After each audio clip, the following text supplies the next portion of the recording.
Probably you never heard of me before, but I can take you back to the old school 1994. Remember that? Maybe some don't know. Tinakasanga mu disco ikabalagala. Nekankubaluka emibadi nensanyalala. Waita mekanga galen saba kyakunywa. Nenjigulire ya belo nekiteekayo. Alawa batesi balobo ne banda babubi. Nesirana nangalono nemba wakabi. Nenkakanyuga stowe nekamatiza. Kati ninda kudukolo nonda abene figure. Bababon. You don't know that. It's a man called Juggler right here. Just want to give a nice shout out to you. CelebratingUganda.com.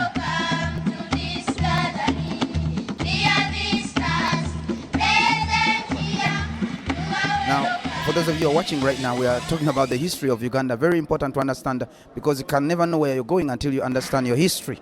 So now, we are celebrating the 50th year of Uganda's independence.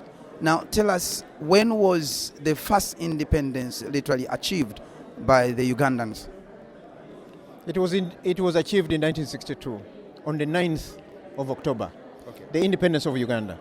The independence of Buganda, however, was on the 8th of October, 1962. Okay. Oh, so now we've got two independence here. So there was the independence of Uganda and the independence of Uganda. Yes. So Buganda achieved theirs first. Yes. And then Uganda as a nation achieved it also. The reason is that all the major agreements earlier entered into with the British, they did it with Buganda. So they had to conclude with Buganda first before they entered into Uganda. And that is the agreement actually of 1962, that constitution of 1962, that annexed Buganda to Uganda. Earlier than that, there was no legal instrument connecting Buganda to Uganda. And therefore, they had to start with Buganda and say, look, you, the people of Buganda, here is your land, here are the instruments of independence for you before we join you into Uganda. So now, who pulled together Uganda to be a nation of different tribes now? Because we are looking at two independences here. Who brought together these other nations to become part of Uganda and Buganda to become part of Uganda? Who brought this unity, all these nations that are different in Uganda to become as one? It was a negotiated agreement, but it was facilitated by the British. In fact, this was done at Lancaster House in London. That's where 15 people, 15 communities, the 5 kingdoms of Uganda, the Baganda, the Banyoro, the Batoro, the Basoga, and the Ankole. Those were the kingdoms. And then 10 districts came together and agreed to work together as one country. At that time, we had 15 districts. Now we have about 112 or something districts. But at that time, these people came together in London, facilitated by the British government, at Lancaster House. They negotiated the constitution, which constitution brought these people together that they should work together. And Buganda actually worked under a federal arrangement. Buganda had a federal constitution in relation to Uganda.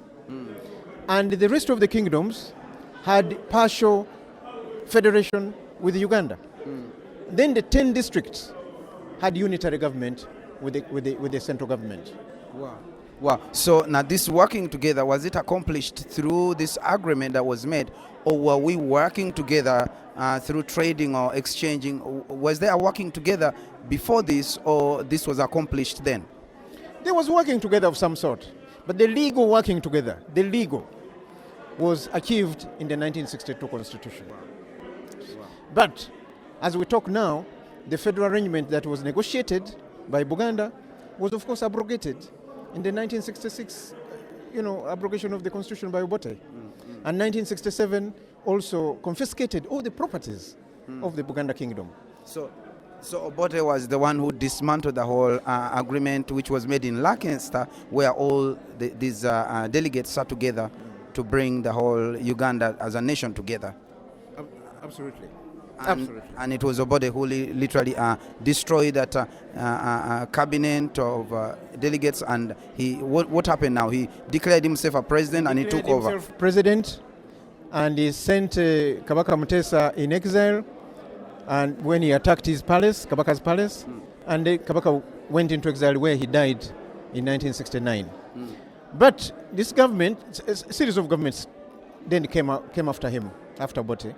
Now we have Museveni, and we expected President Museveni also to restore what was destroyed by Obote. But up to now, it has not been done. However, we are destined to celebrate together with the rest of the Ugandans the 50 years independence celebrations.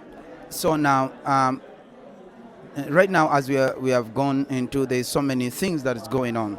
Things are not working as they should, and a few things have been discussed through this celebration and the conference that we had. Now, do you think that this federal, was it called a federal arrangement? Federal arrangement. Yes. Federal arrangement. Do you think if it's restored, do you think that it's the solution to Uganda's recovery back to the humanitarian laws that governs the human rights of all Ugandans with different nations? Do you think that this will benefit us positively, or this is kind of like an old style that we can't trust right now? What's your opinion? No, it's the best democratic way to manage people. To sit with them and they agree how to rule themselves. And the majority of the people, there was, when Museveni came to power, there was a constitutional commission to ask the people what kind of administration they want, what kind of rule they want. And the entire Uganda, 67% voted that they wanted a federal arrangement. In Buganda, however, 98% said they want a federal arrangement. But when we went to make a constitution, we forgot all that and we went to unitary government. Now, unitary government centralizes all the power to one man. All the finances to one man. And then we blame him for dictatorship. We blame him for nepotism. We blame him for corruption, for stealing our money, when we are the ones who have given him all the powers. Whereas if it had been a federal arrangement, each federal state would have its own money, each federal state would have its own powers, each state would have its own problems and solve them. Therefore, we wouldn't be blaming the head of state. So we think that is the best way. And if you have been attending this meeting, this conference, you have seen that everybody was actually advocating for that. Yes. But the reason why Museveni would not allow that, because it would take away the power from him of dictating, of using the army And give it to the people.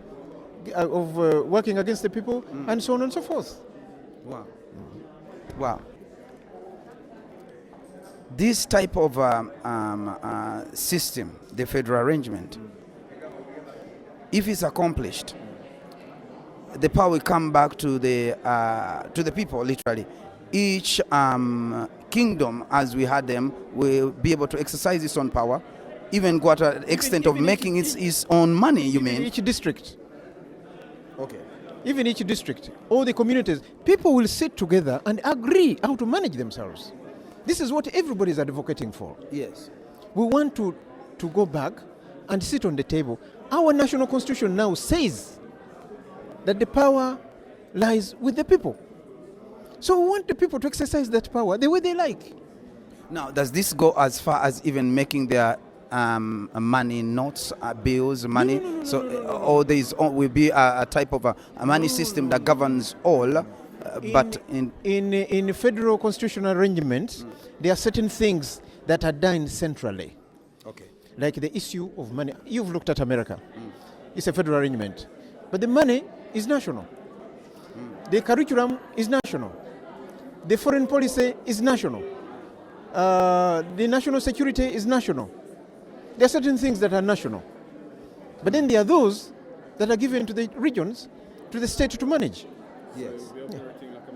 Sorry? Uganda would operate like America, similar to America. Well, similar, yes, but not the same way, because America is a developed country. So we would probably get there later on. But at the moment, we would begin the journey the way we wanted it. The way we had the beginning, we had the beginning, and it was working very well. And things were progressing well. But because Obote wanted to take over the power, because he had been accused of stealing gold and ivory from Congo, so he wanted to silence anybody, so he took over. And since then, even the subsequent presidents have enjoyed that takeover. They enjoy having all the powers. Now, Your Honorable, let us finish with this. Is there any nation right now in Africa that is going and exercising this kind of federal arrangement right now that you can give us an example? Right now, Kenya has gone to that. Oh, they have just gone to Yes, they have just gone to that. You remember what Kenya went through? A lot of people died because of fighting from ethnic groups and so on and so forth. They said this one is benefiting too much, this one is doing this, this one is doing, and they killed each other in thousands. So to get rid of that, they had to literally bring forth the federal arrangement, an agreement. They drew up a new constitution and they voted on it, and they overwhelmingly agreed that they want a federal constitutional arrangement. And that's what they are going through. And we hope that because of that they are going to have peace. Because all of them have decided we want to rule ourselves this way. Yes. So when did Kenya achieve put this federal arrangement in function? When they voted, was it 2010, I think? Okay. I think it was 2010. I'm not exactly sure, but I think it was 2010. Right. And in the next elections, which are coming very soon, because now they are campaigning, the arrangement is going to be on the new constitutional order. Wow. Yes. So literally this is the choice of the people, coming from the people choosing to rule themselves and choosing somebody to literally govern them according to their tribe or to their kingdom, according to their beliefs. This is very wonderful. Thank you very much. Thank you very much.